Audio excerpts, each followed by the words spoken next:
এরে যুবক, ওই মা বাবার চোখের পানি ছাড়াই চেয়ারে বসতে পারি নাই, ওই মা বাবার চোখের পানি আর দোয়া ছাড়া তুমি পরীক্ষায় ভালো নাম্বার পাও নাই। যতই বাহাদুরি করো, ওই মা বাবায় যদি দোয়া না করতেন তুমি ডাক্তার, এমবিবিএস ডাক্তার, এসপি হতে পারতা না, সম্মানের বাড়ি পাইতা না, গাড়ি পাইতা না, চেয়ার পাইতা না। সবকিছু পাওয়ার পেছনে কুদরত আমার আল্লাহর, দোয়া হলো মা বাবা। ওই মা বাবারে কষ্ট দিও না রে যুবক। বয়ানের ভেতরে কত মানুষ কান্না করে, মোনাজাতে কান্না করে, অথচ তোমার চোখে পানি নেই কেন? গুনার কারণে আল্লাহ বেজার, তোমার মা বাবা তোমার উপরে বেজার। ও পর্দার আড়ালের আম্মা জানেরা, আল্লাহ তাআলা আপনাদের এত সম্মান দান করলেন। আপনারা সমস্ত নবীদের মায়ের মতো মা, আপনারা সাহাবায়ে কেরামদের মায়ের মতো মা, আপনারা হাফেজে কোরআনদের মায়ের মতো মা, আপনারা বড় বড় বড় বড় সম্মানিত সন্তানদের মা, আপনারা এত দামি। এই দুনিয়াতে আপনাদের মতো দামি মা আর কেউ নাই। ওরে আম্মা জান, আপনাদের এত সম্মান। আপনারা আয়েশা রাদিয়াল্লাহু আনহার মতো নারী, আপনারা খাদিজা রাদিয়াল্লাহু আনহার মতো নারী, কলিজার টুকরা নবীর কন্যা ফাতেমা রাদিয়াল্লাহু আনহার মতো নারী। এত সম্মান আল্লাহ আপনাদের দান করেছেন। এরে আম্মা জান, আপনার সন্তান ডাক্তার হবে আলহামদুলিল্লাহ, আপনার সন্তানকে ইঞ্জিনিয়ার বানাবেন, দোয়া করি আলহামদুলিল্লাহ। আপনার সন্তানটাকে প্রফেসর বানাবেন, এসপি বানাবেন, ডিসি বানাবেন, বিসিএস ক্যাডার পড়াবেন, বড় দক্ষ সন্তান হিসেবে রাখবেন, আল্লাহর শুকর। কিন্তু অনুরোধের আম্মা জানেরা, আপনার সন্তানটাকে বেয়াদব বানাবেন না। আপনার সন্তানের আচরণে যেন এলাকার কোনো মুরব্বীরা কষ্ট না পায়, আপনার সন্তানের ব্যবহারে যেন কোনো আলেম কষ্ট না পায়, আপনার সন্তানের ব্যবহারে যেন কোনো যুবক কষ্ট না পায়। বরং এমন আদর্শওয়ালা সন্তান রেখে যাবেন, ডাক্তার হলেও যেন সবাই দোয়া করে, ইঞ্জিনিয়ার হলেও যেন তার আচরণে সবাই দোয়া করে, একজন প্রফেসর হলেও যেন সবাই দোয়া করে। আর এই রকম আদর্শ সন্তান যদি দুনিয়াতে রেখে যাইতে চান, আম্মা জান আব্বা জানেরা, আপনাদের আগে আদর্শওয়ালা হতে হবে। 5 বেলার নামাজ পড়িয়া সন্তানের জন্য দোয়া করতে হবে, সন্তানকে বুঝাতে হবে নামাজ 5 ওয়াক্ত পড়বে, যে যেই লাইনে থাকুক না কেন, এক বেলার নামাজ বন্ধ করা যাবে না, দাড়ির মধ্যে অস্ত্র লাগানো যাবে না, নামাজ 5 বেলার পড়বে, মা বাবার দোয়া নিয়ে চলবে, ওলামায়ে কেরামের দোয়া নিয়ে চলবে, আল্লাহর মোহাব্বত নিয়ে চলবে, নবীর সুন্নতের বিপরীত লাইনে চলবে না। ও যুবক, ওই মা বাবার দোয়া নিয়ে সামনে আগাও, একটু অন্তরকে বুঝাও। তোমার আমার মতো যুবক যদি স্কুল কলেজে পড়ে, চাকরি করে, ব্যবসা করে, যদি হালাল খায়, দাড়ি রাখে, নামাজ পড়ে, আমি কেন পারবো না? আমার উপরে বুঝি আল্লাহ বেজার হয়ে গেল গুনাহের কারণে, আমার মা বাবার বরদোয়া না জানি আমার কপালে লেগে গেল। অতএব আল্লাহ বলেন, ও বান্দা তওবা কর, আমি তোর জীবনের সব গুনাহ একটা মুহূর্তের জন্য ক্ষমা করে দিতে পারি। অতএব তওবার মতো তওবা করো, চোখের পানি ছেড়ে কান্না করো।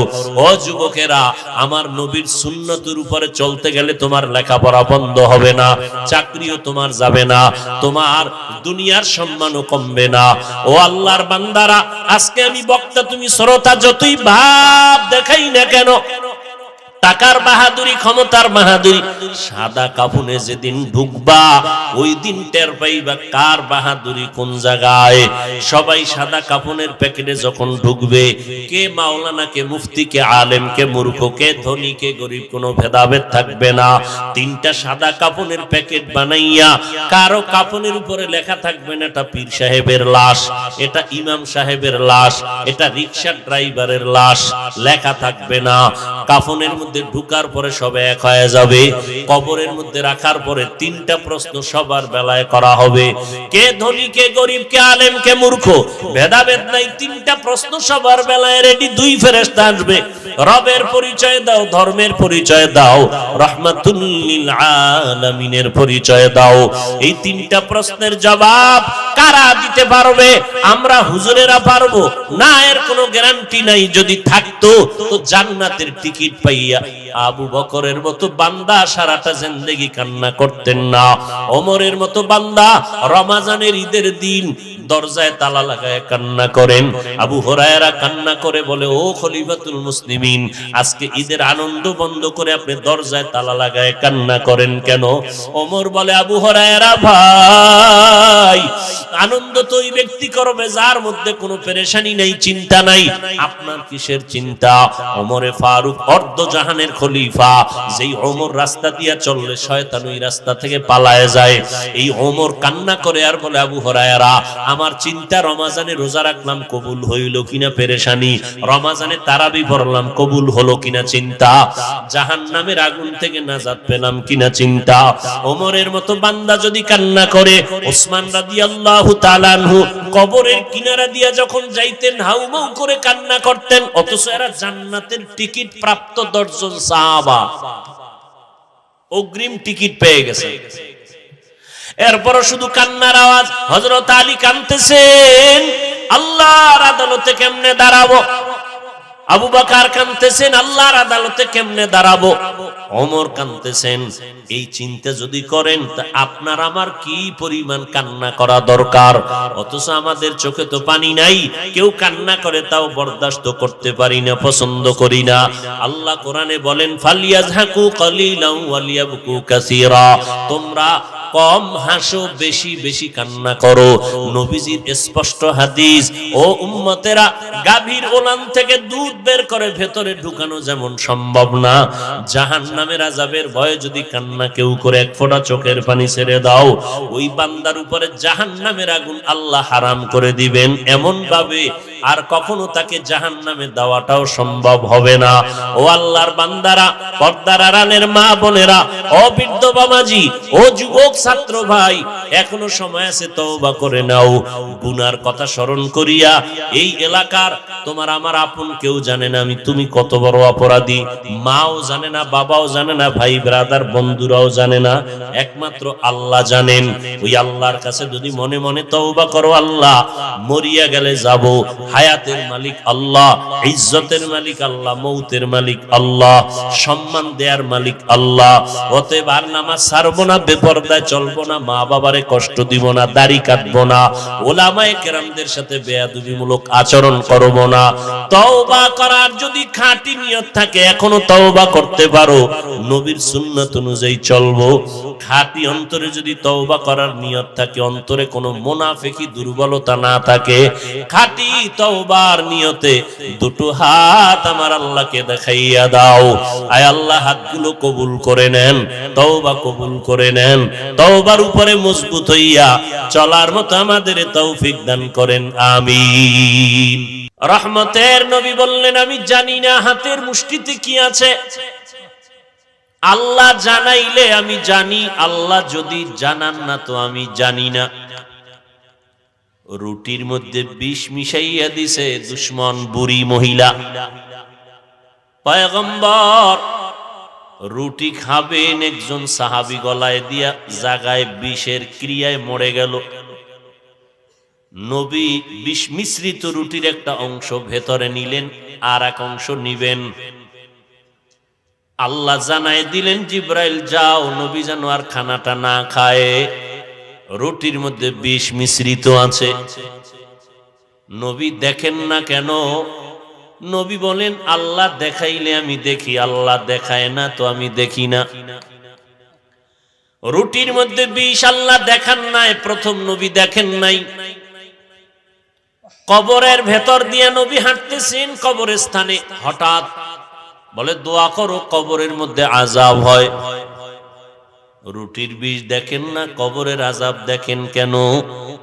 আল্লাহর নবী বলেন, আমার আল্লাহ দেখাইলে আমি দেখি, আল্লাহ যদি দেখান না তো আমি দেখি না। চাচা আবু জাহাল, তোমার হাতে কি আছে আমি জানি না। নবী এবার হাতের মুষ্টির দিকে নজর দিয়ে বলেন, হাতের মুষ্টিতে কি আছে তোরা একটু আওয়াজ দে। পাথরগুলো কালেমা পড়া শুরু করলো। আবু জাহাল পাথরগুলো মাটিতে ফালাইয়া বলে, মুহাম্মদ তুমি বড় জাদুকর। কপালে হেদায়েত নেই। মান ইয়াহদিল্লাহু ফাহুয়াল মুহতাদ ওয়া মান ইউদ্লিল ফালান তাজিদা লাহু ওয়ালিয়াম মুরশিদা। আল্লাহ যাকে চাইবেন হেদায়েতের মালা গলায় দিয়ে দিবেন। রহমতের নবীর চেহারা মোবারকের দিকে একটা নজর দিলে দীর্ঘদিনের ক্ষুধা নিবারণ হয়ে যায়, ক্ষুধা থাকে না। আমার নবীর চেহারার আলোতে অন্ধকারে কোনো বাতি লাগে না, নবীর চেহারায় আলোকিত হয়ে যায়। কেমন মায়ার নবী!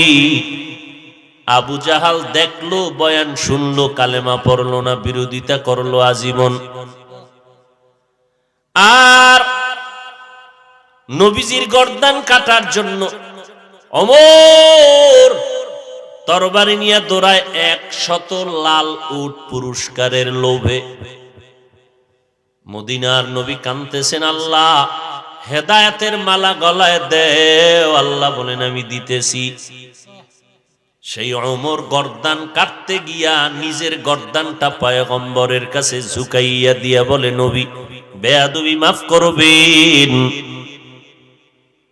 তরবারি আপনার হাতে দিলাম, আমি আপনার গর্দান কাটার জন্য আসছি, আপনি আমার গর্দান কেটে দেন, আর আমাকে কাটার আগে মুসলমানের কালেমাটা পড়াইয়া দেন। নবী বলেন, হাত দাও। নবীর হাত মোবারকের সাথে ওমরের হাত লাগাইলো। সেকেন্ডে বিদ্যুতের গতির বেগে আরো দ্রুত ওমরের ভেতরে মুহাম্মদের রুহানি পাওয়ার গুলো ঢুকে গেল। 1 মিনিটে কালেমা পড়া তরবারি নিয়ে খোলাভাবে বাইতুল্লাহর হাতিমে দাঁড়াইলো। কাবার পার্শ্বে মাজা বরাবর একটা দেওয়াল আছে, দেখছেন? এটাকে হাতিমে কাবা বলা হয়। কাবার অংশ পুরাটাই ছিল বাইতুল্লাহ, পুরাটাই ঘর, পুরাটা। 13 বার এই বাইতুল্লাহকে পূর্ণ ভেঙ্গে নতুন করে তৈরি করা হয়েছে, 13 বার। এর মধ্যে নবীর বয়স যখন 30 বছর, তখন কুরাইশ বংশের লোকেরা চান্দা উঠাইয়া, টাকা উঠাইয়া বাইতুল্লাহকে পুনর্নির্মাণ করবেন। যেই পরিমাণ টাকা উঠছে, পুরা দেওয়াল দেওয়া সম্ভব না। এই যতটুকু বাদ দেখতেছেন ঘরের পাশে, এতটুকু বাদ রাখলো। কাবার দরজা ছিল 2টা, এখন যেখানে দরজা আছে বাইতুল্লাহর ঠিক বরাবর ওই পাশে আরেকটা দরজা ছিল। কুরাইশ বংশের লিডারেরা সিদ্ধান্ত নিল, টাকায় যতটুকু হয় অতটুকু করে দাও, বাকিটা সীমানা দিয়ে দাও। রহমাতুল্লিল আলামিনের 30 বছর বয়স। নবীর দিলের তামান্না পুরাটাই যদি হইতো, কারণ ইব্রাহিম নবী পুরাটাই তো বাইতুল্লাহ করলেন। মনের কথাটা ব্যক্ত করতে পারলেন না। ইন্তেকালের আগে আম্মা জান আয়েশা রাদিয়াল্লাহু আনহাকে বলে গেলেন, ও আয়েশা, আমার দিলের তামান্না একটা রয়ে গেল, বাইতুল্লাহর পুরনো সীমানায় ঘর দেওয়াল উঠানো গেল না। তোমারে বলে গেলাম, মনের একটু চাপা কষ্ট বললেও অন্তর একটু পাতলা হয়, ফ্রেশ হয়।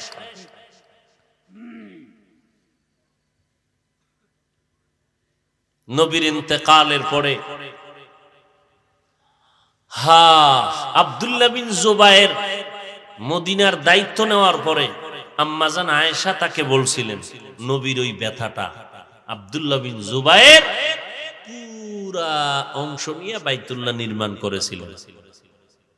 বাগদাদের গভর্নর হাজ্জাজ বিন ইউসুফ হিংসার বশীভূত হইয়া জুবায়েরকে, আব্দুল্লাহ বিন জুবায়েরকে ফাঁসির কাস্টে ঝুলাইলো, গাছে লাঠ ঝুলাইয়া রাখলো, আর জিদ্দে বলে না তোমার বানানো কাবা রাখা হবে না, এই ভেঙ্গে ফেললো। ভেঙ্গে আগের নমুনায় করেছে। এই বর্তমান কাবা হাজ্জাজ বিন ইউসুফের নির্মিত কাবা। এরপরে আর নতুন করে ভেঙ্গে কাবা হয় নাই, বাকি সংস্কার হয়েছে। অর্থাৎ কি কয় এটারে? সংস্কার বুঝেন তো? মূল ভিত্তিটা ঠিক আছে, এটারে নতুন নতুন করছে, রং লাগাইছে, পাথর লাগাইছে, সবকিছু করেছে।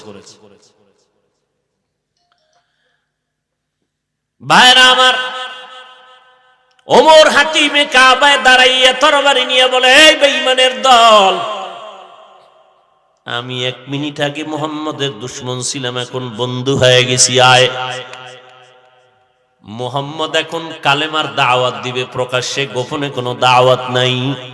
কেউ যদি বিরুদ্ধে দাঁড়াও, কারো দরকার নাই, আমি ওমরের তরবারির সামনে দাঁড়াও, আমি ওমরের তরবারি তোমার জন্য ফয়সালা করে দিবে।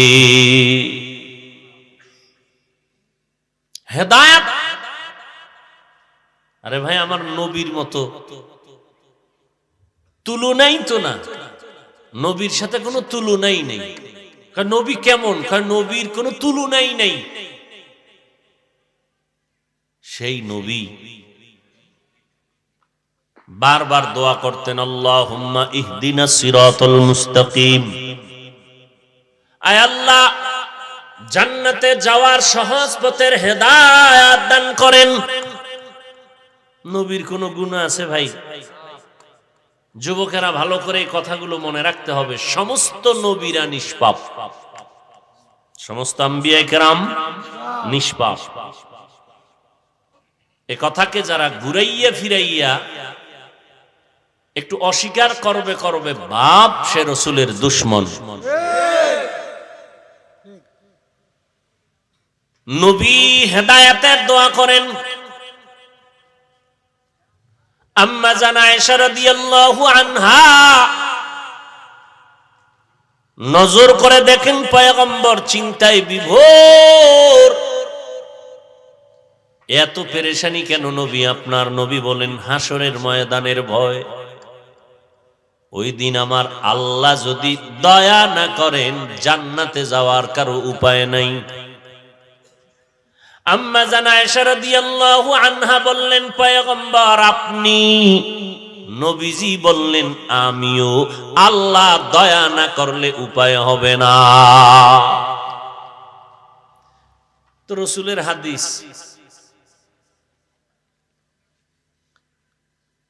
এজন্য নবী তার কলিজার টুকরা কন্যা ফাতেমা রাদিয়াল্লাহু আনহা, নবীজি বলেন, আমি মুহাম্মদ রাহমাতুল লিল আলামিন, আমার কোনো ছেলে নাই, আমি 4 কন্যার বাবা। ও জগতের নারী জাতি, এরে আম্মা জানেরা, নারীদের এত মর্যাদা আল্লাহ দিয়েছেন, নবী দিয়েছেন, ইসলাম দিয়েছেন। কিয়ামত পর্যন্ত হাজার হাজার হাজার বছর পর্যন্ত দুনিয়ার মাথাওয়ালারা গবেষণা যদি করে, আমার আল্লাহ, আমার নবী, আমার ইসলাম যেই পরিমাণ নারীর মর্যাদা দিয়েছেন, কিয়ামত পর্যন্ত কোন গবেষক, কোন দর্শন, কোন বিজ্ঞান আজীবন চেষ্টা করেও আমার আল্লাহ, আমার নবী, আমার ইসলামের 1000 ভাগের 1 ভাগও মর্যাদা বাড়াতে পারবে না। যদি নিজের থেকে বানাইয়া দিতে চায়, নারীর অপমান হবে, সম্মান হবে না। মনে করবে সম্মান, ভেতরে গিয়া দেখবে হচ্ছে অপমান। এটা সব কথা বুঝা দরকার, বুঝানো যাবে না।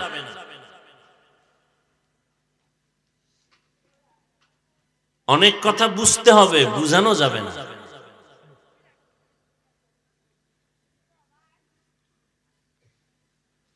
আকারনা ফি বুয়ুতিকুন্না ওয়ালা তাবাররাজনা তাবাররুজাল জাহিলিয়াতিল উলা। মহিলাদের স্থান ঘর, মাছের স্থান পানি। মাছ পানি ছাড়া যেমন জীবন্ত সুস্থ থাকে না, আল্লাহ কুদরতের দ্বারা নারীদেরকে স্থান দিয়েছেন ঘরের মধ্যে। তারা থাকবে আবদ্ধ, ঘরের মধ্যে থাকবে, এটা তাদের শান্তির ঠিকানা। বর্তমানে ঘরের মধ্যেই আম্মা জানদের নিরাপত্তা নাই, বাইরে হইলে উভয় কি? ঘরের থেকে টেনে টেনে বের করে ইজ্জতের উপরে আক্রমণ করা হয়। তার মানে এইটা না যে ইসলাম নারীদের শিক্ষার ক্ষেত্রে দুর্বল করে দিয়েছে। নারীরা শিক্ষা অর্জন করবে, নারীরা পর্দা রক্ষা করে দুনিয়ার লাইনে কোনো চাকরিও যদি করতে চায় করবে, তবে লাগে না। কারণ আম্মা জানেরা বৃদ্ধ বয়সে সন্তান তাদের সব চলাফেরার আঞ্জাম খরচের ব্যবস্থা করবে। বিবাহের আগ পর্যন্ত বাবা মেয়ের সব খরচের ব্যবস্থা করবে। ভামু কই? আল্লাহ দিলে তোমার সমস্যা কি? আল্লাহর নবী বলেন, আল্লাহ কোরআনে বলেন, এই সন্তানের মা বাবা, তোমাদের সন্তান কন্যা যখন একটা পাইবা, নবী বলেন একটা জান্নাতের মালিক হয়ে যাইবা।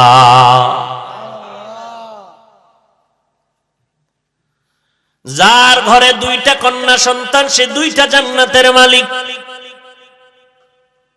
দেখছেন নি, আলোচনা লইছি একদিক, যাইতেছি আর একদিক। আমার ওয়াল আসরে সুরক হয়ে গেছি গা। ওয়াল আসরি ইন্নাল ইনসানা লাফি খুসর। আসলে আমরা মানুষের জন্য যেই কথাগুলো প্রয়োজন, যা বললে মানুষের হেদায়েতের রাস্তা ওপেন হবে, ওই কথাই যেন আল্লাহ বের করে দেন, এই নিয়তে বয়ানে বসি।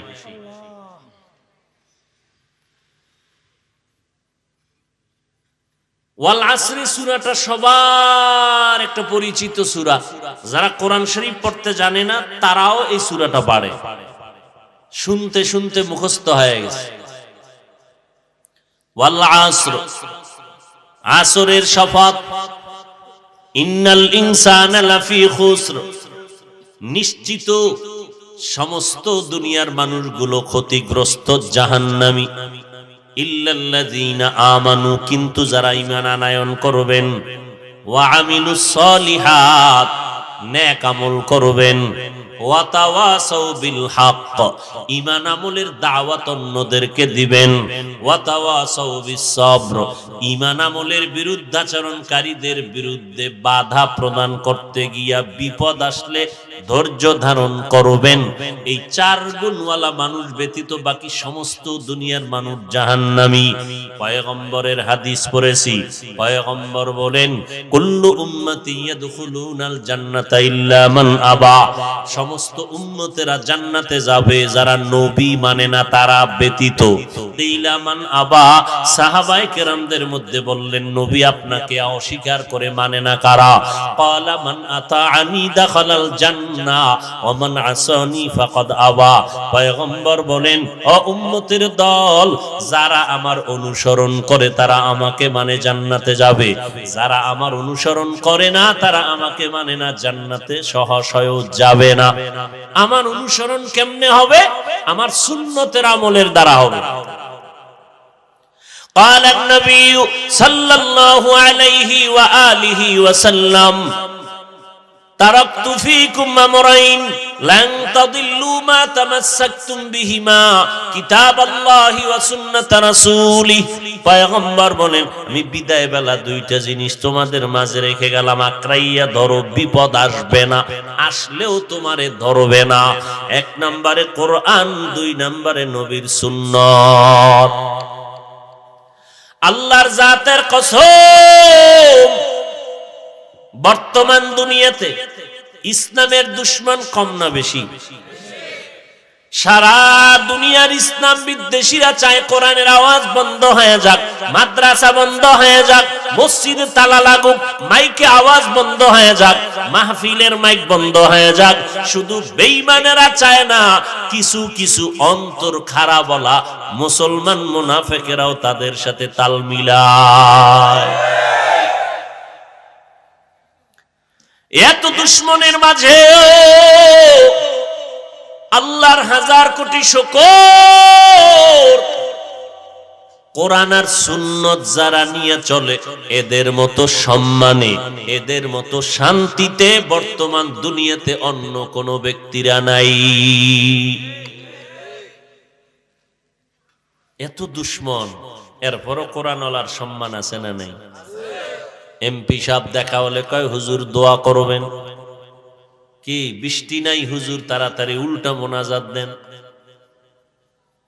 ভুলে গেছেন? বৃষ্টি নাই, প্রচন্ড গরম, ইস্তেসকার নামাজ পড়ে উল্টা মোনাজাত দেন, হুজুর নাইলে বৃষ্টি নাই, আমরা মরে যাব। এত পরিমাণ সূর্যের গরম। হজের থেকে উমরা করে অনেকে আইসা বললেন, সৌদি আরবের থেকেও বেশি গরম লাগতেছে আমার এই দেশে। করোনা গেল, এত মহামারী বিশাল, যেটা পৃথিবীর ইতিহাস হয়ে থাকবে করোনা মহামারী। বড় বড় খোদা দাবি করনেওয়ালাদের মতো বাহাদুরেরাও মাথা নত করে দিয়েছে। মুমিন না, বেঈমানেরা পর্যন্ত। কিন্তু আপনাদের জানা থাকা দরকার, বাংলাদেশের ভিতরে তাকান, অন্য দেশের হিসাব তো পরে, আমগোটা আগে নগদটা কই, নগদ যেটা চোখে দেখেন। এত মহামারীর ভেতরে একজনেও কি বলতে পারবেন মানুষের চাকরিওয়ালার চাকরি নাই, ব্যবসায়ীর ব্যবসা নাই? পাগলের মতো কান্নার আওয়াজ। কিন্তু আল্লাহর হাজার শুকর, আমার সোনার বাংলায় একটা কোরআনের মাদ্রাসাও বন্ধ হয় নাই। বন্ধ হইছে? কোন হুজুর রাস্তায় গিয়া কইছে ভিক্ষা দাও, না খাইয়া মরতেছি বাচ্চা নিয়া? কেউ বলছে? আর কেমনে বুঝাইলে বুঝবেন যে রসুলের সুন্নাত আর কোরআন দামি? এরপরও কেন নবীর সুন্নাত মানবেন না? এই মহামারীতে কোরআনওয়ালাদের এত সম্মান, একটা মাদ্রাসাও বন্ধ হলো না, না খাইয়াও কেউ মরে নাই। বাবায় মারা গেছে, নগদ কথা, সন্তানে না করোনার ভয়ে লোক দিয়ে লাশটারে টাকা দিয়া রাস্তায় ফালাই দিয়াস দিছে, ফালাই আর যায় না। 2 দিন প্রায় চলতেছে, খবর পাইছে থানাওয়ালারা, পুলিশ এসে লাশ নিয়ে গেল। এবার দাফনের যা ব্যবস্থা দরকার করলো। ইতিহাস ভুলবেন না, ভুলাইয়া দিলেও ভুলবেন না, লিখে রাখো যুবক। গোটা বাংলাদেশের ভেতরে প্রশাসনিক ভাবে কিছু আল্লাহর বান্দারা এবং অধিকাংশ ক্ষেত্রে শত করোনার লাশ দাফন কাফন জানাজা পড়ে এই জমিনে দৃষ্টান্ত কায়েম করেছে একমাত্র টুপিওয়ালারা। ইতিহাস ভুলেন না। স্বার্থে আঘাত লাগলেই হুজুর খারাপ, ইমাম ফালটাও।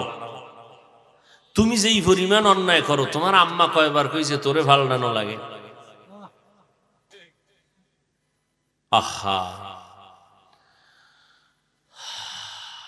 একটা হুজুরও করোনায় মরছেনি, এতগুলো লাশ ওলামায়ে কেরাম হুজুরেরা দাফন কাফন করলো। ইতিহাস ভুলে যায় না। এরে আল্লাহর গোলাম ও যুবকেরা, ও পর্দার আড়ালের আম্মা জানেরা,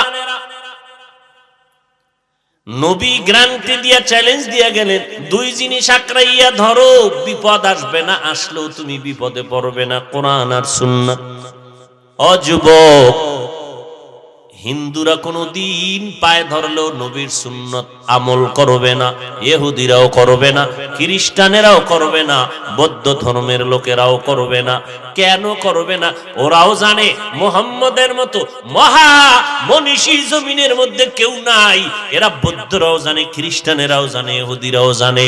এরপরেও কেন মুহাম্মদের বিরোধিতা করে? বলে অন্য কোনো কারণ না, মুহাম্মদ তাদের কোনো ক্ষতি করছে? কয় করে নাই। এরপরও বিরোধিতা কেন? বলে মুহাম্মদ এত ভালো, কেন হিংসায় সইতে পারি না। মুহাম্মদের আদর্শ অর্জন করলেই, গ্রহণ করলেই সম্মান বেড়ে যায় সব জায়গায়। ভাইরা আমার, সমস্ত দুনিয়ার বিধর্মীরা কোটি কোটি কোটি টাকা ব্যয় করতেছে মুহাম্মদের উপরে, কালিমা লিপন করবে, কোরআনের উপরে কালিমা লিপন করবে। কারণ মুহাম্মদের উপরে যদি একটা দোষ চাপাইয়া এটারে প্রতিষ্ঠা করা যায়, তাহলে দুনিয়ার মুসলমানের মুহাম্মদের প্রতি ভক্তি কমে যাবে। ভক্তি কমে গেলে আর মুহাম্মদকে মানবে না।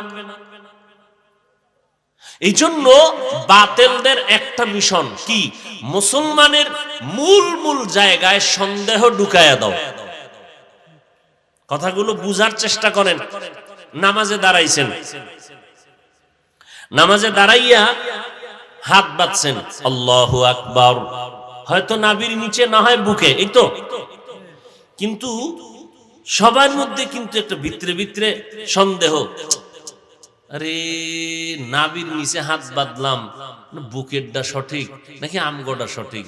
বুকে বাঁধনেওয়ালারা কয় আমরা ভেজাল বাতিল, আবার বুকে যারা মানছে এরাও একটা চিন্তায় পড়ে, মাঝে মাঝে চিন্তা পড়ে, নাভির নিচে বাঁধতেছে যারা এরা কি ভালো না আমরা ভালো? এরকম একটা দুদুল্যমান অবস্থা। আচ্ছা, আমিন বলতে গিয়ে এখন চিন্তা করে মসজিদের মধ্যে যত মুসল্লি 3 ভাগের 2 ভাগ জোরে আমিন কইছে, 1 ভাগ কইছে আস্তে। এখন একটা সন্দেহ ঢুকছে কি আমরা সঠিক না তারা সঠিক?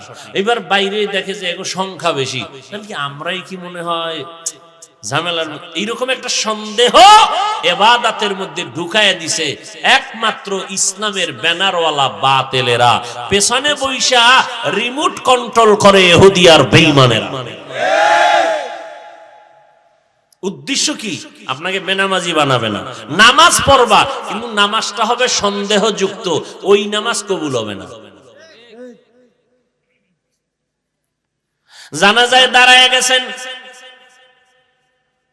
জীবনে শুনেন নাই আলহামদু সূরা পড়া লাগবে, এখন একদল বলে আলহামদু সূরা পড়ো, সন্দেহ একটা ঢুকছে, আমরা যে আলহামদু ছাড়া জানাজা পড়তেছি এটা কি হইল না আলহামদু সহই পড়া লাগবে? এটা মতবিরোধের মধ্যে একটা সন্দেহ ভিতরে কাজ করতেছে। এমন একটা পয়েন্ট নাই যেখানে সন্দেহ ঢুকায় নেই। কোরবানি আসতেছে, কোরবানির ভিতরে গরু 7 ভাগে দিবেন, সেখানেও ইখতিলাফ ঢুকায় দিছে। আকিকার ভাগ নিবেন, সেখানেও ইখতিলাফ ঢুকায় দিছে। একদল বলে আকিকার অংশ কোরবানির অংশের মধ্যে ভাগ হওয়া যাবে না। কেউ যদি বউরে 1 2 3 তালাক কয় তো তালাক হবে না। এমন একটা পয়েন্ট নেই যে সন্দেহ ঢুকে নেই। মারাত্মক। ভেজাল করনেওয়ালাদের কোনো দোষ নাই, ভেজাল মিটাইতে যারা যায় তারা বিপদে পড়ে। আল্লাহ হেদায়েত দান করুন।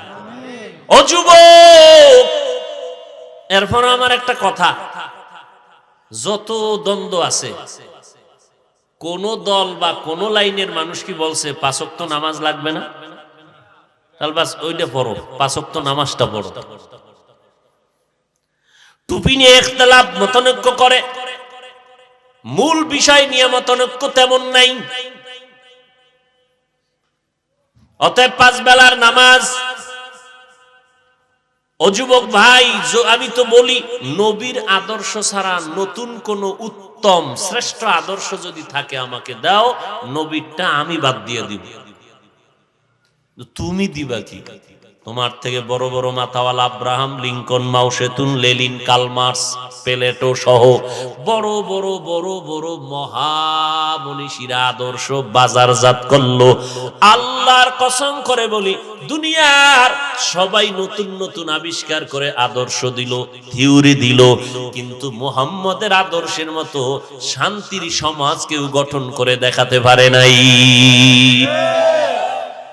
ইমামুল আউয়ালিনাল আখিরিন, বহরে সাদকা রাহমাতাল লিল আলামিন, সাইয়্যিদুল কাউনাইন খাতমুল মুরসালিন, আখির আমদ বুতে ফখরুল আউয়ালিন।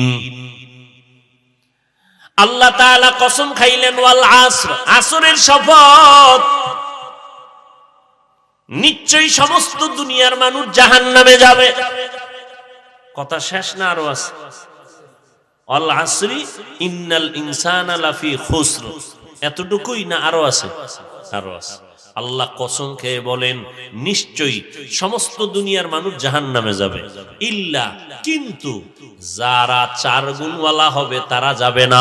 কয় গুণওয়ালারা যাবে না? 1 নাম্বার গুণ হলো ঈমান, দ্বিতীয় গুণ নেক আমল, তৃতীয় গুণ হলো ঈমান আমলের দাওয়াত অন্যকে দাও। 4 নাম্বার গুণ হলো ঈমান আমল যারা মানে না তাদের বিরোধিতা করে, তাদের বাধা দাও। আল-আসরের সূরায় প্রমাণ করে কি জানেন? ভালো করে খেয়াল করবেন। সব মানুষ জাহান্নামে যাবে, 4 গুণওয়ালারা যাবে না। 4 গুণের প্রথম 2 গুণ ঈমান আর নেক আমল। এই 2 গুণের হক আল্লাহর। কার? আল্লাহর হক। বাকি আরো কয় গুণ? 2 গুণ। ওই 2 গুণের হক বান্দার। আল্লাহর হক ঈমান আনো, আল্লাহর হক নেক আমল করো। এখন আপনি ঈমানও আনছেন, আমলও করেন, এরপরও কিন্তু জান্নাত রেডি না, আরো বাকি আছে 2 গুণ বান্দার হক। সেটা কি? ঈমান আমল নিজে আনলে হবে না, আমল করলে হবে না। ঈমান আমলের দাওয়াত অন্যদের দাও। ঈমান আমলের বিরোধিতা যারা করে তাদের বাধা দাও। এই 2টা বান্দার হক। আল্লাহর হক আল্লাহ চাইলে মাফ করবে। নামাজ পড়তে গিয়া বান্দা তুমি অল্প পড়ছো, কম পড়ছো, 40 বছর নামাজ পড়ো নাই, নতুন করে নামাজ ধরছো, আমি আল্লাহ তোর পিছের গুনাহ চাইলে ক্ষমা করে দিব, কারণ এটা আমার হক। কিন্তু বান্দার হক আদায় কর, না হয় বান্দা ক্ষমা না দিলে আমি ক্ষমা দিব না। ঈমান আমল আনলে হবে না, অন্যদের দাওয়াত দাও ঈমান আমলের। নিজে নামাজ পড়ো, অন্যদের দাওয়াত দাও। নিজে পর্দা করো, অন্যদের দাওয়াত দাও। নিজে হালাল খাও, অন্যদের দাওয়াত দাও। নিজে গান শুনো না, অন্যেরা যারা শুনে তাদের বাধা দাও। কি? নিজে একটা 1000 দানার তসবি লাগাইয়া ওদিকে মোবাইল একটা ছেলেরে দিয়া বলছে সিনেমা হল তোর জন্য ফ্রি। বাবায় হাজী সাহেব হইয়া তসবি হাতের থেকে ছাড়ে না, ওদিকে সন্তান ব্যবসা করে সুদের টাকায়, লোন উঠাইয়া বিল্ডিং উঠায়, লোন টাকা সুদে আইনা ব্যবসা করে টাকা দেয়, ওই টাকার খানা খাইয়া বাবায় সেজদা দেয়। আল্লাহর নবী বলেন হারাম খাদ্য দ্বারা গোশত হবে, রক্ত হবে, জান্নাত হারাম। ঈমান আমলের দাওয়াত অন্যকে দাও, যারা বিরোধিতা করে বাধা দাও। অন্য কারা? অন্য বলতে প্রথম সিরিয়ালে নিজের আহাল। ইয়া আইয়ুহাল্লাযীনা আমানু উ আনফুসাকুম ওয়া আহলিকুম নারা আকুদুহান নাস ওয়াল হিজারা আলাইহা মালাইকাতুন গিলাদুন শিদাদুন লা ইয়াসুনাল্লাহা মা আমারাহুম ওয়া ইয়াফআলুনা মা ইউমারুন।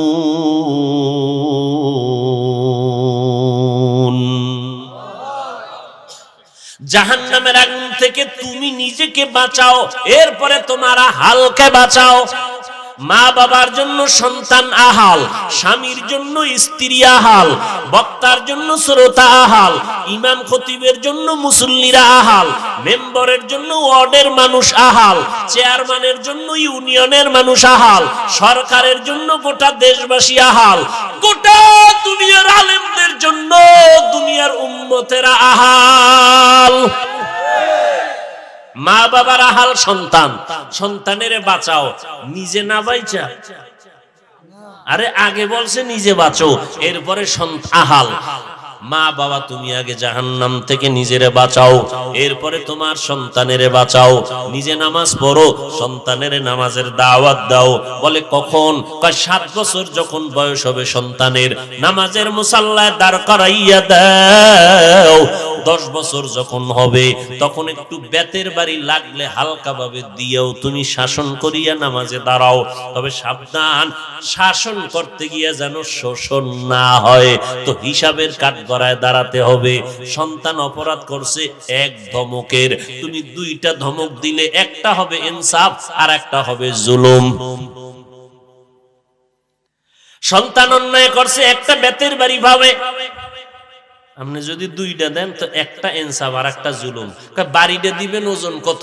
আধা কেজি না 10 কেজি? এহেন হিসাব আছে। একটা বেতের বাড়ি দিবেন, অন্যায় করেছে, বাড়িটার ওজনটা কত হবে? সন্তানের বয়স মাত্র 8 বছর, আপনি বাড়ি দিলেন 50 বছরের বাড়ি, জুলুম হবে।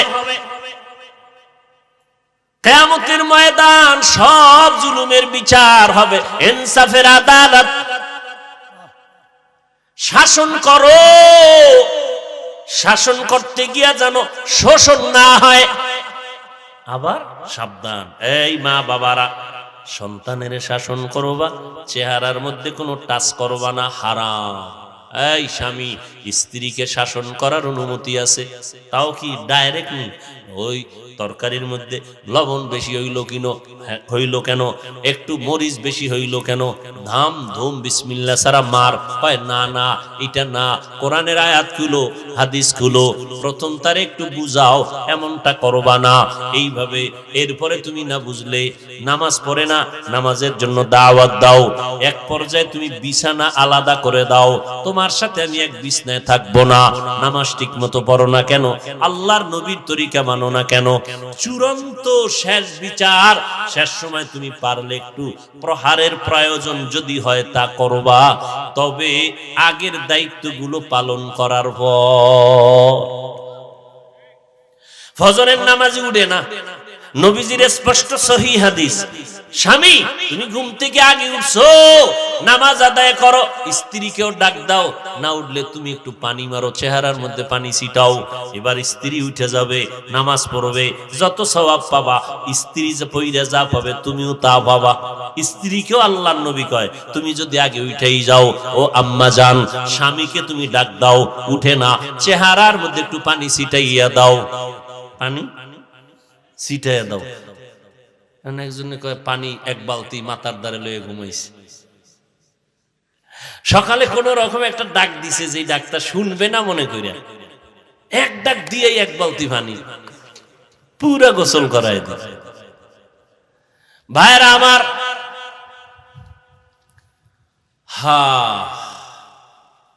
চিন্তা করতেছেন জান্নাত পাওয়া কত কঠিন, আবার কত সহজ। আল্লাহ কত বড় দয়াময়, আবার আল্লাহ বড় কঠিন। আল্লাহর মতো দয়াময় কেউ নাই, আল্লাহর মতো রাগান্বিত কেউ নাই, নবীর মতো দয়ার নবী কেউ নাই, আবার নবীর মতো রাগান্বিত কেউ নাই। ভালোর বেলায় ভালো আচরণ, মুহাম্মাদুর রাসূলুল্লাহ ওয়াল্লাযীনা আমানু মাআহু আশিদ্দাউ আলাল কুফফার রুহামাউ বাইনাহুম।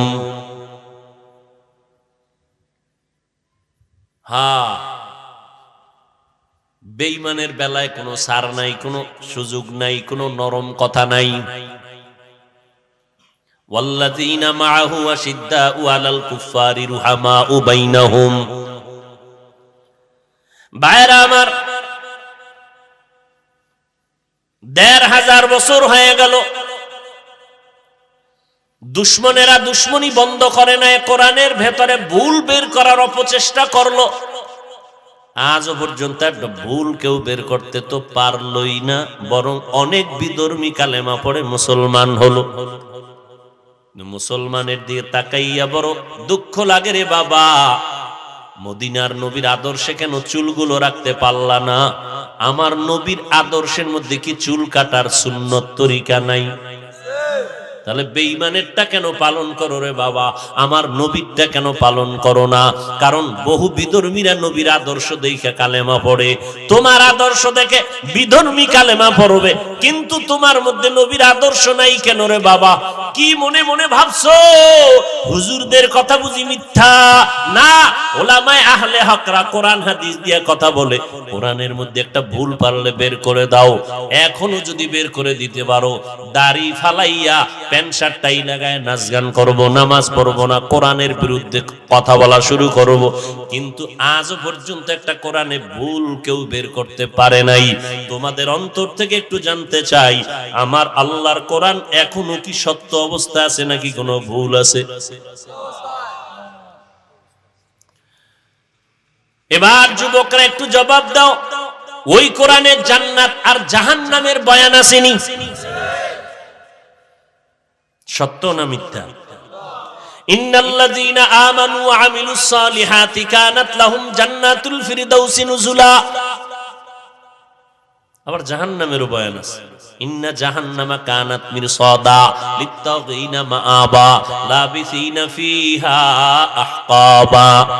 জান্নাতে কারা যাবে, জাহান্নামে কে যাবে? আল্লাহ তাও বলেছেন, ইন্নাল আবরারা লাফি নাঈম ওয়া ইন্নাল ফুজ্জারা লাফি জাহিম। নেক আমলওয়ালারা জান্নাতে যাবে, গুনাহ যারা করবে তারা জাহান্নামে যাবে। জান্নাতটা কেমন আরামের ঘর আল্লাহ তাও কোরআনে বলছেন, হাদিস তো আছেই। জান্নাত এমন এক শান্তির জায়গা যেখানে অশান্তি বলতে কিচ্ছু নাই। একটা ইট হবে স্বর্ণের, একটা রূপার। যে ছোট জান্নাত পাবে 10টা দুনিয়ার সমতুল্য এক জান্নাত। এত সুন্দর জান্নাত, মা তাশতাহি আনফুসুকুম, যা চাইবে তাই পাইবে। মনে মনে চাইবো একটা রুহালি আম দরকার, সাথে সাথে দেখবে আম হাজির, ছোলা নাই, ভিতরের আটি নাই। এবার ওটার থেকে একটু খাবে, একরকম মজা, আবার খাবে আর এক রকম। এক আম থেকে 70 ধরনের মজা। খাইতে খাইতে পেট মোবারক, পুরা বরুড়া থানা শুদ্ধ বড় হয়ে যাবে। একটা ঢেকুর দেবে, আগের মতো হয়ে যাবে। এমন জান্নাত যেখানে কোনো কালো মানুষ থাকবে না, কোনো বুড়া হবে না, দাড়ি উঠবে না, কোনো পুরুষের দাড়ি হবে না, কোন নারী পুরুষ বুড়ি হবে না, বুড়া হবে না, কালো হবে না।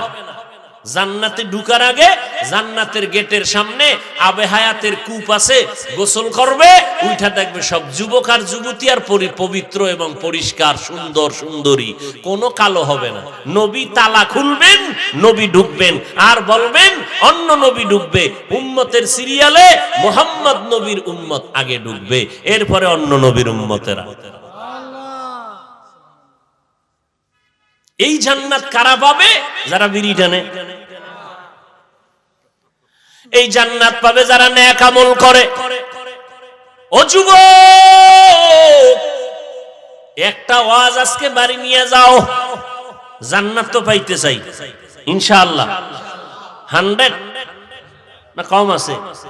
আল্লাহ কবুল করেন। হিসাব দিয়া না হিসাব ছাড়া? হিসাব দিয়ে গেলে ফিডা, জাহান্নামে যাইতেই হবে। আল্লাহ হিসাব লইলে উপায় আসেনি। আল্লাহ আমাদের বিনা হিসাবে জান্নাত দান করুন। ওই জান্নাতটা পাওয়ার জন্য একটা স্লোগান মুখস্থ করো, ইনশাআল্লাহ। পারবো না? সহজ। কি? নেক আমল করলেই তো জান্নাত পাবো। নেক আমল লাগবে না? তাহলে একটা স্লোগান সব সময় খেয়াল রাখবো, নেক আমল করতে পারি আর না পারি, গুনাহ করব না। আর ওয়াজ লাগবে না, এই একটা ওয়াজ নিয়ে বাড়ি যাও। নেক আমল করতে পারি আর না পারি, মরিয়া যাব কিন্তু গুনাহ, বাস এই একটা ওয়াজই যথেষ্ট। নেক আমল পারলে করব, না পারলে করব না, কিন্তু গুনার কাছেও যাব না। আর ওয়াজ লাগবে, বাস। পারলে কোরআন তেলাওয়াত শুনবো, না হয় একেবারে চোখ বন্ধ করে ঘুমাবো, গানের আওয়াজ কানে দিব না। পারলে সত্য কথা বলবো, না হয় কষ্টে লাগায় রাখবো, মিথ্যা বলবো না। পারলে কারো প্রশংসা করব, না হয় জবানে তালা লাগাবো, কিন্তু কারো বদনাম। পারলে কারো উপকার করব, না পারলে চুপ করে বসে থাকবো, কিন্তু কারো ক্ষতি। উয়াতেনে কি নাদারি বদমকুন বড় ওজুদে সদত খুদ সতম্বে হাদমকুন। যুবক ভাইরা, এই স্লোগানটা ধরে রাখা যাবে না ইনশাআল্লাহ? নেক আমল কি করব না, গুনাহ। গুনাহ জিনিসটা কিন্তু বুঝার জন্য হুজুর টুজুর লাগবে না। তোমার অন্তরে একটা রাডার ফিট করে দিছেন আমার আল্লাহ। গুনার দিকে গেলেই দেখবা শুধু রাডারে বাড়ি মারতেছে, গুনাহ গুনাহ গুনাহ, অপরাধ অপরাধ অপরাধ। এবার বলবা হাফিজ ভাই এটা কেমনে সম্ভব? এবার আমার মতো হুজুর টুজুর দিকে না তাকাইয়া তোমার লাইনের যুবকদের দিকে তাকাও, দেখবা খুবই সহজ। হয়তো তুমি পারো না রে বাবা, কিন্তু তোমার মতো শত শত যুবক স্কুল কলেজে পড়িয়াও 5 বেলার নামাজ পড়ে, আছে না নাই? তুমি পারো না কেন? তুমি তোমার ক্লাসের ছেলে মেয়েদের যারা নামাজ পড়ে, মেয়েরা ছেলেরা 5 বেলার নামাজ পড়ে, স্কুলে নামাজের জায়গা আছে, কলেজে নামাজের আলাদা জায়গা আছে, মেয়েদের নামাজের ঘর আলাদা, ছেলেদের নামাজের ঘর আলাদা। তোমার ক্লাসের ছেলে মেয়েরা নামাজ পড়ে, তুমি পারো না কেন? আগামী কালকে থেকে একটা ঔষধ ব্যবহার করো, ওদের পা ধোয়া পানি তুমি খালি পেটে 3 বার খাবা ডেইলি। তোমার ক্লাসের ছেলে মেয়েরা যদি 5 বেলার নামাজ পড়তে পারে, তুমি কেন পারবা না রে বাবা? তোমার আমার মতো যুবক র‍্যাব, আর্মি, পুলিশ, বিডিআর এর চাকরি করে, ওসি, ডিসি, এসপি, আইজি, উকিল, ব্যারিস্টার 5 বেলার নামাজ পড়ে, দাড়িওয়ালা অভাব নাই, তুমি কেন পারবা না? দাড়ি কাটা, দাড়ি সাদা, দাড়ি ছোট ছোট করে ব্রাশ মার্কা রাখে, যারা পুরাটা ক্লিন করে, আবার যারা ছোট ছোট করে রাখে। দোনো দলের গুনাহ সমান। কেমন গুনাহ? 24টা ঘন্টার সেকেন্ডে সেকেন্ডে সেকেন্ডে সেকেন্ডে সেকেন্ডে অল টাইম কবিরা গুনাহ লেখা হয়। কবিরা গুনাহ মানে কি? ছোট না বড়? তুমি নাকটাই না সরিষার তেল লাগায় ঘুমাইতেছো, কিন্তু দাড়ি যে কাটছো এর গুনাহ কিন্তু লেখা বন্ধ নেই, অল টাইম লেখা থাকে। যতদিন পর্যন্ত তওবা না করবা ততদিন ফেরেশতাদের কলম বন্ধ হবে না। 24 ঘন্টার সেকেন্ডে সেকেন্ডে গুনাহ। শুধু কি তাই, মোনাজাত দিলে কোনো দোয়া কবুল হবে না। তোমাকে কাছের কোনো মহব্বতের হুজুর থাকলে জিগাইও। ভাইরা আমার, এই যে টাকনু গিরার নিচে পুরুষেরা প্যান্ট পরে, প্যান্ট পরেনি, অল টাইম কবিরা গুনাহ। তুমি যদি লঙ্গি ভইরা ঘুমাও, তারপর প্যান্ট পরছো, তওবা না করা পর্যন্ত কবিরা গুনাহ লেখা বন্ধ হবেই না, লেখতে থাকবেই। ভাইরা আমার, তার মানে কি প্যান্ট পরা যাবে না? ওই জাকির নায়েক সাহেব প্যান্ট পরে গিরার উপরে, তাকায় দেখছো? টাকনু গিরার উপরে পড়ে, কখনো নিচে পড়ে না। স্পষ্ট সহিহ হাদিস, টাকনু গিরার নিচে পাজামা প্যান্ট পরা হারাম। জাহান্নামে যাবে ওই অংশ, জাহান্নাম। এই তোমার বোন আছে না? আলহামদুলিল্লাহ, বোন আছে না ঘরে? বোনের তোমার বড় ধরে নাও, বোনের বয়স 25, আর একটু বেশি ধরো, আচ্ছা 25 ধরলাম। তোমার বয়স মাত্র 23। তোমার বোনের গালে একটা দাড়িও নাই, তোমার গালে দাড়ি। এবার আল্লাহরে কি কইবা? আল্লাহ, তুমি আমার বোনের গালে দাড়ি নিতে আমারে দিলা, এটা কেমন হইল? আল্লাহ বুঝি বানাইতে একটু উল্টা পাল্টা হয়ে গেছে। তোমার 25 বছর বোনের গালে দাড়ি দিলেন না কেন? তোমার 22 বছর যুবকের গালে দাড়ি দিলেন, রেখা পড়ে গেল। আমার আল্লাহ তোমাকে বানাইবেন, দেখতে কেমন সুন্দর লাগবে আমার আল্লাহ ভালো বুঝেন। পুরুষের দাড়ি হলো সৌন্দর্য, মহিলাদের চুল হলো সৌন্দর্য। ওদিক দিয়ে আমার বোনেরা চুল কাটে, এদিক দিয়ে আমার যুবকেরা দাড়ি কাটে। পাল্লা দিছে, এরা চুল কাটে, এরা দাড়ি কাটে। ওই যে এক আল্লাহর বান্দা কয়েকদিন আগে ইন্তেকাল করছেন বাংলাদেশের, হ্যাঁ, জানাজার মধ্যে লেডিস আর জন্ডি সমানে দাঁড়ায় গেছে। কথা ঠিক না? এর মাইয়া বল, আমি দেখি না, শুনছি ছেলে নাকি মেয়ের মতো, মেয়ে নাকি ছেলের মতো। ভাইরা আমার, আল্লাহ সব ভাইকে হেদায়াত দান করুন। আবার এইরকম কিছু ডিজাইন পাইবেন বড় বড় ভণ্ডদের দরবারে, মারেফতের সম্রাট, গায়ে দেয় শালার চট, হাতের ভিতরে গাঞ্জার ভট, আছে না নাই? মাথার চুলগুলো এত বড় লম্বা, পিছন দিক দিয়া তাকাইলে মনে হয় এটা পুরুষ না মহিলা বুঝার উপায় নাই। কি আছে না নাই? বাবার দরবারে যায়, বাসগাড়ি 2টা বসছে, 5 আঙ্গুলে আংটি 10টা। এত আংটি কেন? সব মুসিবত ফিরানের লাগে আংটি, আর ধনী হওয়ার জন্য বাম হাতের আংটি। পাথর, আকিক পাথর, এই পাথর সেই পাথর, যেই পাথর মাথা ঠান্ডা করে। কত ভংসং, এর কোন শেষ নাই। তো এবার এক সিডে উঠে বসে রয়েছে, বাবার দরবারে যায়, ঠোঁট নাড়াইতেছে, তসবি একটা আছে, পড়ুক আর না পড়ুক আঙ্গুল চলতেছে। অন্ধ ভিক্ষুক ভিক্ষা করার জন্য গাড়ি তুলছে, ভাই আমি চোখে দেখি না, তোমরা যাওয়ার বেলায় কিছু দান করো, বিপদ থেকে মুক্তি পাইবা, অ্যাক্সিডেন্ট থেকে বাঁচবা। তো চুলওয়ালা মারেফতের সম্রাট বাবার দরবারে যাই, যাওয়ার যাত্রাপথে কিছু দান করলো 10 টাকা। অন্ধ মানুষ তো টের পাইল না কে দান করলো, হাতটা বুলাইয়া দেখে চুলগুলো বড় লম্বা। মহিলাও দিতে পারে, পুরুষেরাও দিতে পারে। তো চুলগুলো লম্বা দেখে অন্ধ মনে করছে হ্যাঁ মহিলা দান করছে, পুরুষেরা দান করে নাই। এবার একটা দোয়া করা দরকার। আমি অন্ধ মানুষের দোয়া খালি ফেরত যায় না। ও আল্লাহ, আমি চাওয়া মাত্র আমার অন্ধের কলিজা ঠান্ডা করিয়া যেই চুলওয়ালা আমাকে 10 টাকা দিয়া বরকত দিল, আমি দোয়া করি রে মালিক, তার গর্ভে একটা নেককার বাচ্চা দিও। হ্যাঁ, বড় কঠিন। পয়গম্বর স্পষ্ট হাদিসে বলেছেন, যেই মেয়েরা ছেলেদের মতো সাজবে এরা জাহান্নামে যাবে, যেই ছেলেরা মেয়েদের মতো সাজবে এরা জাহান্নামে যাবে। আহা, আচ্ছা আমগো কি খারাপ দেখা যায়? মিছা কথা কইস না রে যুবকরা। এই দেখ চুল চারিদিক সমান, এক জায়গাতে বড় না, এই জায়গাতে আমি নিজে মেশিন ধরে সমান করছি, পিছে যেরকম সমান এখান থেকেও সমান।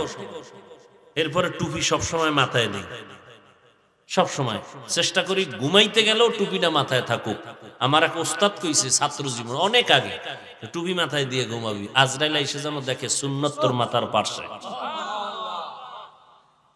দেখো না, গড়ি হাতে দেই না কখনো, শুধু বয়ানের টাইম দেখা লাগে যেন ডান হাতে দিছি, ডান হাতে। কেন?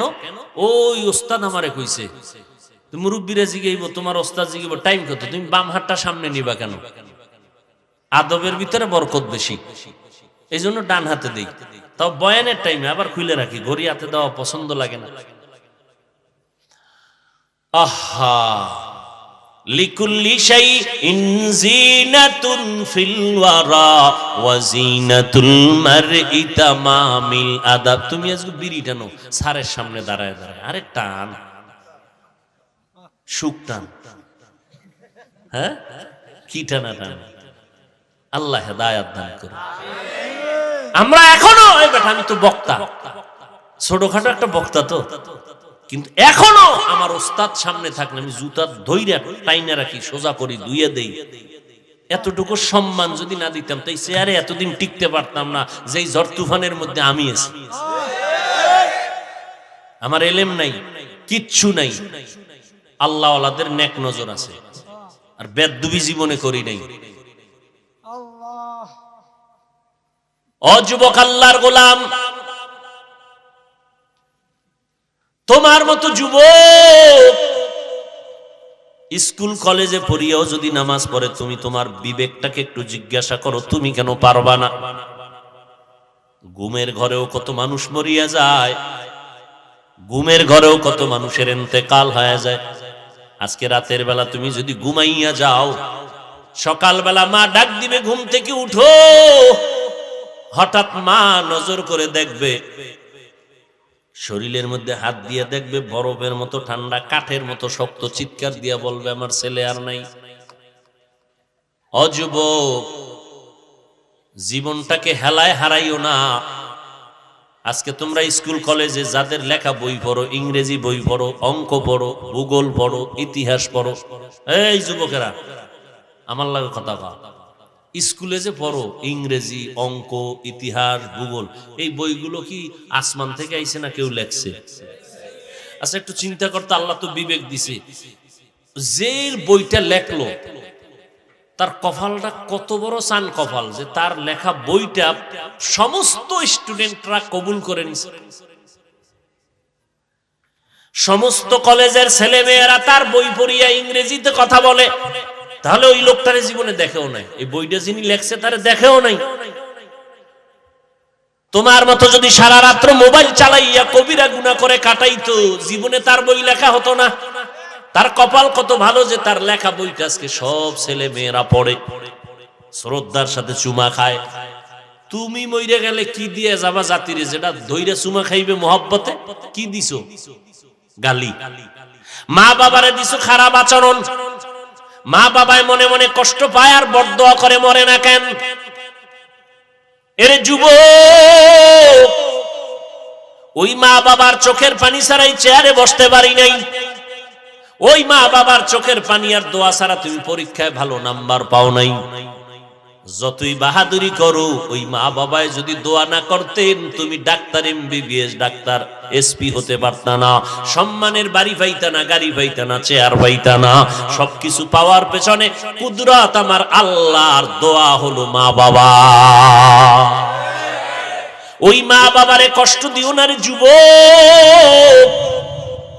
বয়ানের ভেতরে কত মানুষ কান্না করে, মোনাজাতে কান্না করে, অথচ তোমার চোখে পানি নেই কেন? গুনার কারণে আল্লাহ বেজার, তোমার মা বাবা তোমার উপরে বেজার।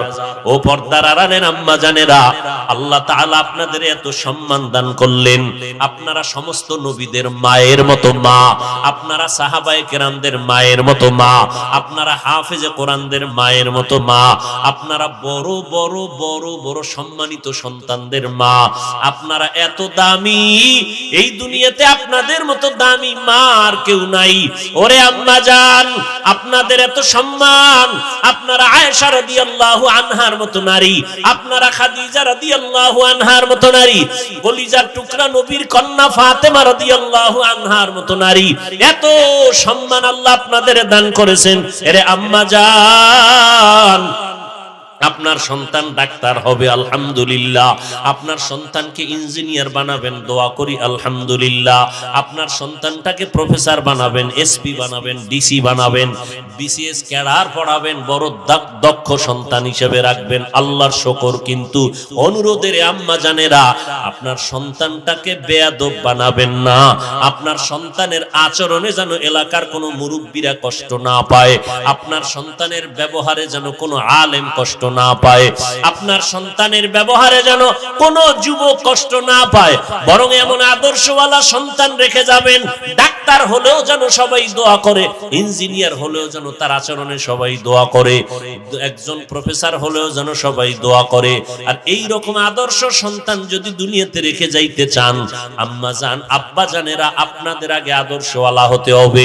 5 বেলার নামাজ পড়িয়া সন্তানের জন্য দোয়া করতে হবে, সন্তানকে বুঝাতে হবে নামাজ 5 ওয়াক্ত পড়বে, যে যেই লাইনে থাকুক না কেন, এক বেলার নামাজ বন্ধ করা যাবে না, দাড়ির মধ্যে অস্ত্র লাগানো যাবে না, নামাজ 5 বেলার পড়বে, মা বাবার দোয়া নিয়ে চলবে, ওলামায়ে কেরামের দোয়া নিয়ে চলবে, আল্লাহর মোহাব্বত নিয়ে চলবে, নবীর সুন্নতের বিপরীত লাইনে চলবে না।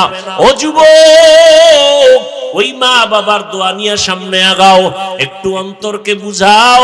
তোমার আমার মতো যুবক যদি স্কুল কলেজে পড়ে, চাকরি করে, ব্যবসা করে, যদি হালাল খায়, দাড়ি রাখে, নামাজ পড়ে, আমি কেন পারবো না? আমার উপরে বুঝি আল্লাহ বেজার হয়ে গেল গুনাহের কারণে, আমার মা বাবার বরদোয়া না জানি আমার কপালে লেগে গেল। অতএব আল্লাহ বলেন, ও বান্দা তওবা কর, আমি তোর জীবনের সব গুনাহ একটা মুহূর্তের জন্য ক্ষমা করে দিতে পারি। অতএব তওবার মতো তওবা করো, চোখের পানি ছেড়ে কান্না করো। ও যুবকেরা, আমার নবীর সুন্নতের উপরে চলতে গেলে তোমার লেখাপড়া বন্ধ হবে না, চাকরিও তোমার যাবে না, তোমার দুনিয়ার সম্মানও কমবে না। ও আল্লাহর বান্দারা, আজকে আমি বক্তা, তুমি শ্রোতা, যতই ভাব দেখাই না কেন, টাকার বাহাদুরি, ক্ষমতার বাহাদুরি, সাদা কাফনে যেদিন ঢুকবা ওই দিন টের পাইবা কার বাহাদুরি কোন জায়গায়। সবাই সাদা কাফনের প্যাকেটে যখন ঢুকবে, কে মাওলানা, কে মুফতি, কে আলেম, কে মূর্খ, কে ধনী, কে গরিব, কোনো ভেদাভেদ থাকবে না। 3টা সাদা কাফনের প্যাকেট বানাইয়া কারো কাফনের উপরে লেখা থাকবে না এটা পীর সাহেবের লাশ, এটা ইমাম সাহেবের লাশ, এটা রিকশা ড্রাইভারের লাশ, লেখা থাকবে না।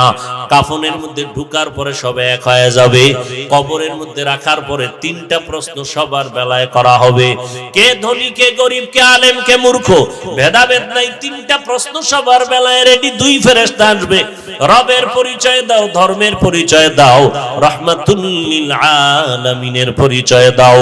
এই 3টা প্রশ্নের জবাব কারা দিতে পারবে? আমরা হুজুরেরা পারবো না, এর কোনো গ্যারান্টি নাই। যদি থাকতো তো জান্নাতের টিকিট পাইয়া আবু বকরের মতো বান্দা সারাটা জিন্দেগি কান্না করতেন না। ওমরের মতো বান্দা রমজানের ঈদের দিন দরজায় তালা লাগায় কান্না করেন। আবু হুরায়রা কান্না করে বলে, ও খলিফাতুল মুসলিমিন, আজকে ঈদের আনন্দ বন্ধ করে আপনি দরজায় তালা লাগায় কান্না করেন কেন? ওমর বলে, আবু হুরায়রা ভাই, আনন্দ তো ওই ব্যক্তি করবে যার মধ্যে কোনো পেরেশানি নাই, চিন্তা নাই। আপনার কিসের চিন্তা? ওমরে ফারুক অর্ধ জাহানের খলিফা, যেই ওমর রাস্তা দিয়া চললে শয়তান ওই রাস্তা থেকে পালায় যায়। এই ওমর কান্না করে আর বলে, আবু হুরায়রা, আমার চিন্তা রমজানে রোজা রাখলাম কবুল হইল কিনা পেরেশানি, রমজানে তারাবি পড়লাম কবুল হলো কিনা চিন্তা, জাহান্নামের আগুন থেকে নাজাত পেলাম কিনা চিন্তা। ওমরের মতো বান্দা যদি কান্না করে, ওসমান রাদিয়াল্লাহু তাআলা আনহু কবরের কিনারা দিয়া যখন যাইতেন হাউমাউ করে কান্না করতেন, অথচ এরা জান্নাতের টিকিট প্রাপ্ত 10 জন সাহাবা অগ্রিম টিকিট পেয়ে গেছে। এরপরও শুধু কান্নার আওয়াজ। হযরত আলী কাঁদতেছেন, আল্লাহর আদালতে কেমনে দাঁড়াবো? আবু বকর কাঁদতেছেন, আল্লাহর আদালতে কেমনে দাঁড়াবো? ওমর কাঁদতেছেন। এই চিন্তা যদি করেন তা আপনার আমার কি পরিমাণ কান্না করা দরকার, অথচ আমাদের চোখে তো পানি নাই। কেউ কান্না করে তাও বরদাস্ত করতে পারি না, পছন্দ করি না। আল্লাহ কোরআনে বলেন, ফালিয়াযহাকু কালিলান ওয়ালিয়াবকু কাসীরা, তোমরা কম হাসো, বেশি বেশি কান্না করো। নবীজির স্পষ্ট হাদিস, ও উম্মতেরা, গাভীর ওলান থেকে দুধ বের করে ভেতরে ঢুকানো যেমন সম্ভব না, জাহান্নামের আযাবের ভয়ে যদি কান্না কেউ করে এক ফোঁটা চোখের পানি ছেড়ে দাও, ওই বান্দার উপরে জাহান্নামের আগুন আল্লাহ হারাম করে দিবেন এমন ভাবে আর কখনো তাকে জাহান্নামে দেওয়াটাও সম্ভব হবে না। ও আল্লাহর বান্দারা, পর্দার আড়ালের মা বোনেরা, ও বৃদ্ধ বাবাজি, ও যুবক ছাত্র ভাই, এখনো সময় আছে, তওবা করে নাও। গুনার কথা স্মরণ করিয়া, এই এলাকার তোমার আমার আপন কেউ জানে না তুমি কত বড় অপরাধী, মাও জানে না, বাবাও জানে না, ভাই ব্রাদার বন্ধুরাও জানে না, একমাত্র আল্লাহ জানেন। ওই আল্লাহর কাছে যদি মনে মনে তওবা করো, আল্লাহ, মরিয়া গেলে যাব, হায়াতের মালিক আল্লাহ, ইজ্জতের মালিক আল্লাহ, মৌতের মালিক আল্লাহ, সম্মান দেয়ার মালিক আল্লাহ। অতএব আর নামাজ ছাড়বো না, বেপরদায় চলবো না, মা বাবারে কষ্ট দিব না, দাড়ি কাটবো না, ওলামায়ে কেরামদের সাথে বেয়াদবিমূলক আচরণ করব না। তওবা করার যদি খাঁটি নিয়ত থাকে এখনো তওবা করতে পারো, নবীর সুন্নাত অনুযায়ী চলবো। খাঁটি অন্তরে যদি তওবা করার নিয়ত থাকে, অন্তরে কোনো মুনাফিকি দুর্বলতা না থাকে, খাঁটি তওবার নিয়তে দুটো হাত আমার আল্লাহকে দেখাইয়া দাও। আয় আল্লাহ, হাতগুলো কবুল করে নেন, তওবা কবুল করে নেন, তওবার উপরে মজবুত হইয়া চলার মতো আমাদের তৌফিক দান করেন, আমিন।